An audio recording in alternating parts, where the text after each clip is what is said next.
Ndagusuhuje mukunzi wacu ari nako naguha ikaze. Iyi ni KN Radio ishakira urukumbi ry'amakuru yizewe mu Rwanda ndetse no hanze y'igihugu cy'u Rwanda. Inkuru nziza yumvikanye i Rwamagana ikomeje kunezeza benshi mu banyarwanda. Abashoferi bakoze igikorwa cyiza cyane gikomeje kugarukwaho na benshi hirya no hino mu gihugu cy'u Rwanda. Ese aba bashoferi bakoze iki kirimo gushimisha abanyarwanda muri rusange? Kuri ubu abaturage, inzego z'umutekano zaba zatangaje iki kuri iyo nkuru nziza yumvikanye i Rwamagana? Ibi ndetse n'ibindi bigiye bitandukanye nibyo bikubiye mu makuru twaguteguriye uyu munsi.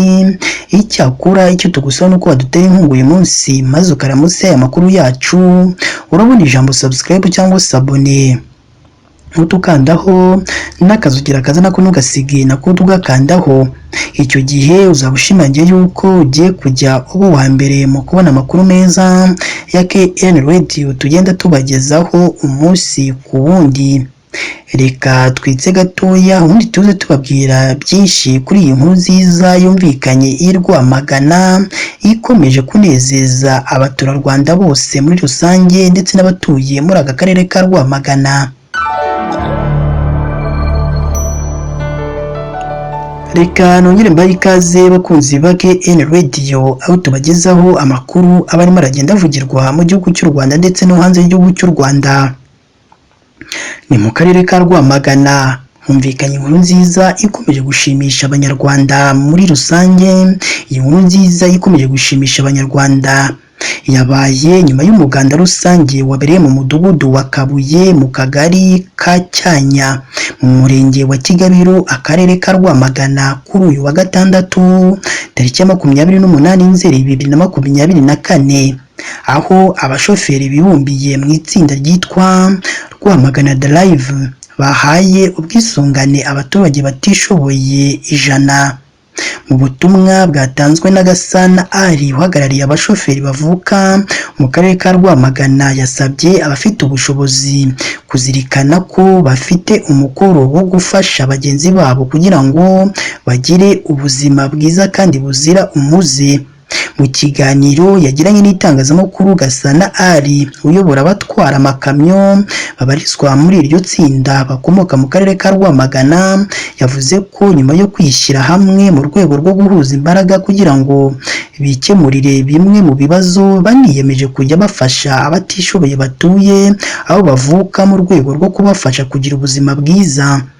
Ubwo yari arimo araganira n'itangazamakuru mu magambo ye yagize ati: abashoferi batwara amakamyo bavuka mu karere ka Rwamagana twishyize hamwe, dufite intego yo gufashanya hagati yacu, ariko dusanga tugomba no gutanga umusanzu wacu kugira ngo abatuye aho tuvuka bagire ubuzima bwiza kandi buzira umuze. Uyu munsi twatanze mituweli 100 kandi ni igikorwa tuzakomeza gukora buri mwaka. Gasana yakomeje agira ati: umwanya nk'uyu abantu bose bafite ubushobozi kujya bazirikana ko kugira ngo bagere ku byo bagezeho ubu nabo baba bagomba nabo harimo abantu benshi baba barabibafashijemo. Buri wese agize umutima w'urukundo no gufasha u Rwanda rwacu na Rwamagana yacu byagera ku iterambere twifuza. Buri munyarwanda akorera hajye yibuka ko ku ivuko hari abakeneye ubufasha bwabo kugira ngo bagire ubuzima bwiza kandi buzira umuze.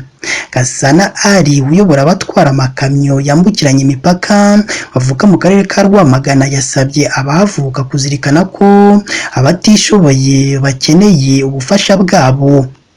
Umwe mu bashoferi utwara ikamyo yambukiranya imipaka witwa Habineza Jean Dodier yabwiye itangazamakuru ko bazakomeza gufasha abaturage batuye aho bavuka nubwo abenshi muri bo badakunze kuba muri Rwamagana kubera akazi basanzwe bakora.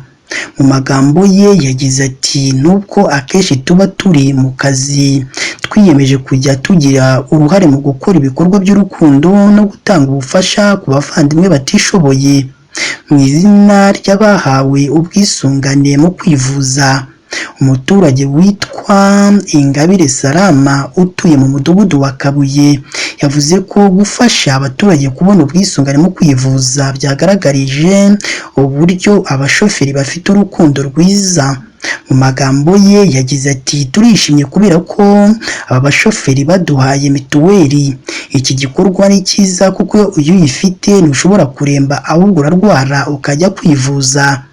Iyi nkuru nziza kandi ukomeje gushimisha abanyarwanda bose muri rusange yananejeje cyane umunyamabanga nshingwabikorwa w'akagari ka Cyanya Uwizeyimana Eric aganira n'itangazamakuru. Yashimiye abashoferi biyemeje kujya bafasha abaturage batishoboye kubona ubwisungane mu kwivuza, ndetse anasaba abandi kujya bakora ibikorwa nk'ibyo abagize Rwamagana Drive bakoreye abaturage ayobora.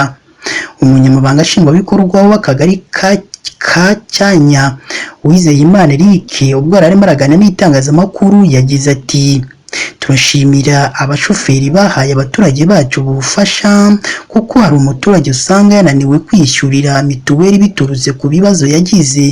Iyo abonye umufasha bituma abasha kwivuza igihe arwaye. Iki gikorwa n'undi wese ufite ubushobozi yagikoze, umuturage agira ubuzima bwiza cyane. Akarere ka Rwamagana ni kamwe mu turere tuvukamo abashoferi benshi ku buryo abamaze kwibumbira muri Rwamagana Drive bagera ku 120, kandi bose bakaba batwara amakamyo yambukiranya imipaka. Abaturage bo mu karere ka Rwamagana bashimiye aba bashoferi bakoze iki gikorwa cyiza, bakangurira abandi banyarwanda bafite ubushobozi bwo gufasha abadafite ubushobozi ko bizatuma igihugu cy'u Rwanda gitera imbere umunsi ku wundi. Iyi ni KN Radio, ishakira urukumbi ry'amakuru yizewe mu Rwanda ndetse no hanze y'u Rwanda. Iyi ni inkuru nziza yumvikanye i Rwamagana, abashoferi bishyuriye abatishoboye 100 mituweli cyangwa ubwisungane mu kwivuza.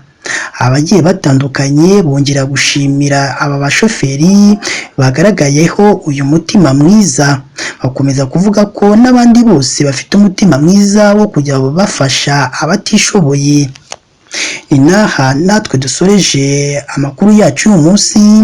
Icyakora niba ari ubwa mbere dusuye mukunzi wacu, ndakwinginze jya munsi y'iyo nkuru urabona ijambo subscribe cyangwa sabone, utukandaho n'akazogera kaza nako ntugasige nako tugakandaho. Icyo gihe uzaba ushimangiye yuko ugiye kujya uba uwa mbere mu kubona amakuru meza ya KN Radio tugenda tubagezaho umunsi ku wundi. Si ibyo gusa kandi ugomba no kujya hatangirwa ibitekerezo, ukaduha igitekerezo cyawe, haba ari igishima ibyo dukora ndetse n'ikitugira inama y'ibyo twazahinduramo mu makuru tugenda tubagezaho hano kuri KN Radio. Mukomeze mugire ibihe byiza kandi Imana yo mu ijuru ijye ikomeza ibane namwe umunsi ku wundi.